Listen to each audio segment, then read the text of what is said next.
Summing up his life, Henry Clews wrote, "Of all the great operators of Wall Street, Daniel Drew furnishes the most remarkable instance of immense and long-continued success, followed by utter failure and hopeless bankruptcy." Imagine you're a butcher in 1820s Manhattan. You've just paid top dollar for a herd of cattle that look massive, healthy, and heavy. You watch them step onto the scales at the Bull's Head Tavern, and the numbers don't lie. You've just bought thousands of pounds of prime beef. But then, something impossible happens. By the next morning, the cattle haven't been moved, they haven't been fed, and yet they've shrunk. Hundreds of pounds of value have simply evaporated into the thin New York air.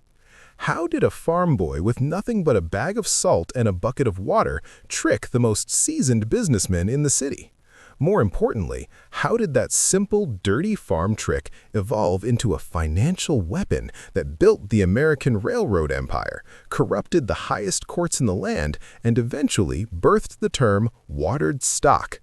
We are about to dive into the life of Daniel Drew, the man who realized that if you can sell weight instead of substance, you can become the richest man on Wall Street. But the real question isn't how he did it back then. The real question is, why are we still falling for the exact same scam in 2026? Are you buying a company's actual value, or are you just buying Daniel Drew's salt? This is the autopsy of the greatest financial mirage in history. Daniel Drew's origin as a cattle drover, he perfected the savage trick of feeding cattle salt and forcing them to drink gallons of water just before the weigh-in at the Bull's Head Tavern. He sold liquid weight at beef prices, learning early on that investors often value volume over substance. He realized that as long as the buyer only looked at the surface weight, he could sell them absolutely nothing for a fortune.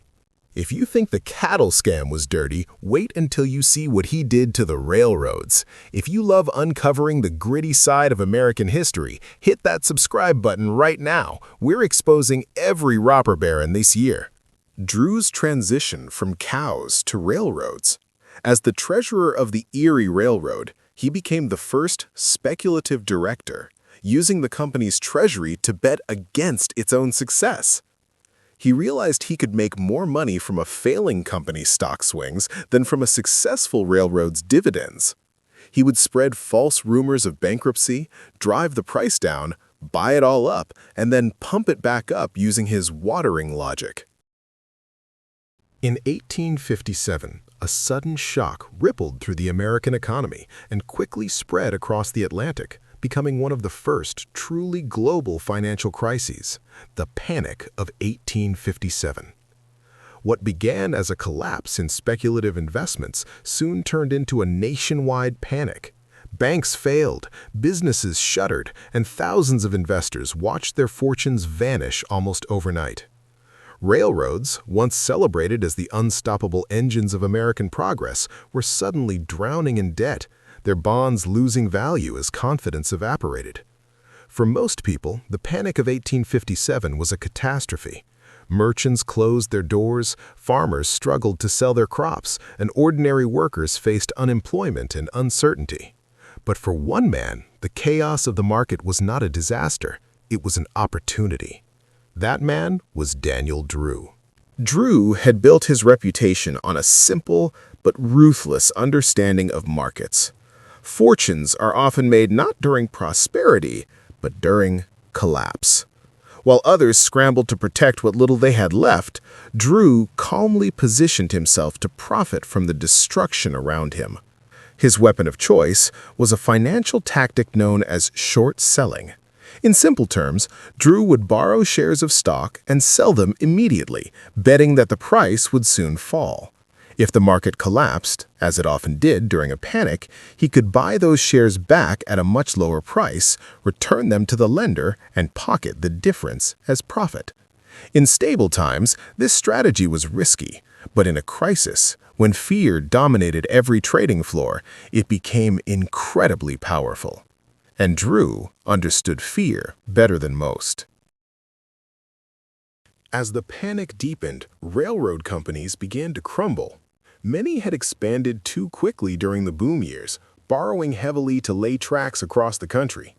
When credit suddenly tightened and investors fled the market, those same railroads were left with mountains of debt and shrinking revenue. Their stock prices plunged. To Drew, this collapse was not merely predictable, it was exploitable. Operating in the bustling markets of Wall Street, he quietly built large short positions against companies he believed were weakest. As panic spread and prices fell, his bets paid off. Competitors who had once mocked his methods found themselves ruined, forced to liquidate assets or abandon the market entirely. Drew's approach was controversial, even by the rough standards of 19th century finance. Critics accused him of manipulating markets, spreading rumors, and intentionally driving prices down to increase his profits. Supporters argued that he simply understood the brutal logic of capitalism better than anyone else. Either way, the results were undeniable. While banks across America closed their doors and entire industries struggled to survive, Drew's fortune grew. The same storm that destroyed countless investors became the wind that carried him to even greater power. The Panic of 1857 revealed something important about the emerging world of modern finance. Crises did not simply destroy wealth, they redistributed it. In the wreckage of failed banks and bankrupt railroads, a new class of financial operators learned that profit could be extracted from decline as easily as from growth. And in that harsh new reality, men like Daniel Drew thrived. In a financial storm, Drew believed the rules were simple. The man who understood how to build fortunes during prosperity might survive, but the man who understood how to break things during collapse would rule the market. During the American Civil War, one of the most intense financial arenas in America was the New York Gold Room, where traders speculated on the price of gold as war news arrived from the front. Among the regular players was Daniel Drew, a man who understood how to profit from chaos. Operating in the famous New York Gold Room, Drew watched the battlefield reports closely. Every time the Union Army suffered a defeat, confidence in the government weakened and the price of gold surged. Traders rushed to protect their wealth, and Drew positioned himself to profit from those sharp market swings. In this volatile wartime market, he turned national tragedy into personal equity. For Drew, the markets were not about loyalty or patriotism. They were about timing, strategy, and opportunity. The Civil War proved that in the ruthless world of finance, profit often came before patriotism, and those who understood fear could dominate the market. Do you think modern Wall Street still follows this same betting on blood playbook during global crises? Drop a comment below. I'd like to know if you see these tactics appearing in today's markets. The climax of Drew's career. Cornelius Vanderbilt, the richest man in America, decided to buy the Erie Railroad to complete his monopoly. He started buying every share on the market, but Drew, along with his protégés Jay Gould and Jim Fisk, had a secret in the basement of the Erie office: a printing press. Every time Vanderbilt bought 1,000 shares, Drew printed 2,000 more. They were watering the stock in real time. Vanderbilt was literally trying to buy a bottomless pit. He spent $7 million, a billion-dollar fortune today, on shares that were essentially worth the paper they were printed on. To make their illegal printing legal, Drew entered the circle of shadows. He allied with William Boss Tweed, the undisputed king of New York corruption and the leader of the notorious Tammany Hall. By placing Tweed and his associates directly on the Erie board, Drew essentially gave the political mafia a permanent seat at the corporate table.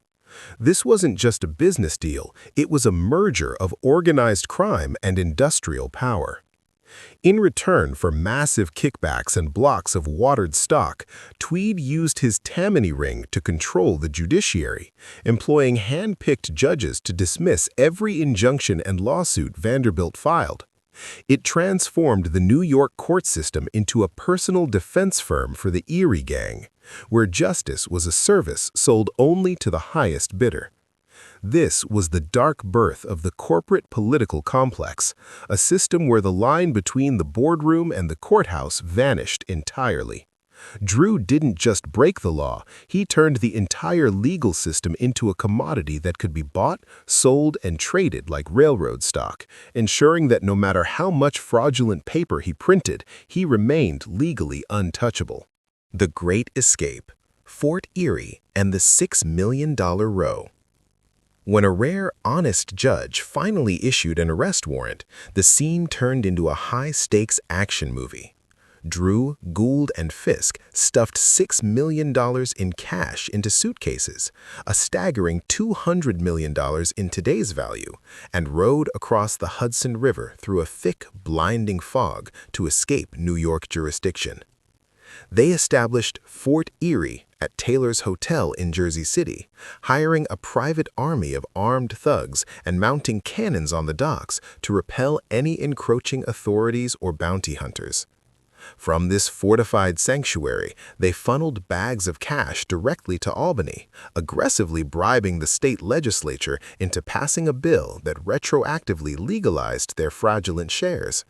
It was a total victory. They didn't just escape the reach of the law, they bought the power to rewrite the legal code entirely from their hotel suites, proving that enough stolen capital could make any crime legitimate. Chapter 9. The Panic of 1873. The student becomes the master. The old man was finally outpaced. The Panic of 1873 was a brutal market correction that sent the nation into a 6-year depression. Drew was caught in a lethal short squeeze orchestrated by Jay Gould, the very man he had mentored in the art of the steal. Gould knew all of Drew's tricks because he had helped invent them, and he used that intimate knowledge to lead his former teacher into a financial dead end that drained his remaining liquid assets. In this cold-blooded betrayal, Gould and Fisk trapped Drew, forcing him to cover his bets at impossible prices while the rest of the market crashed around them. As the NYSE suspended trading for the first time in history to prevent a total meltdown, Daniel Drew realized he was the one being watered down.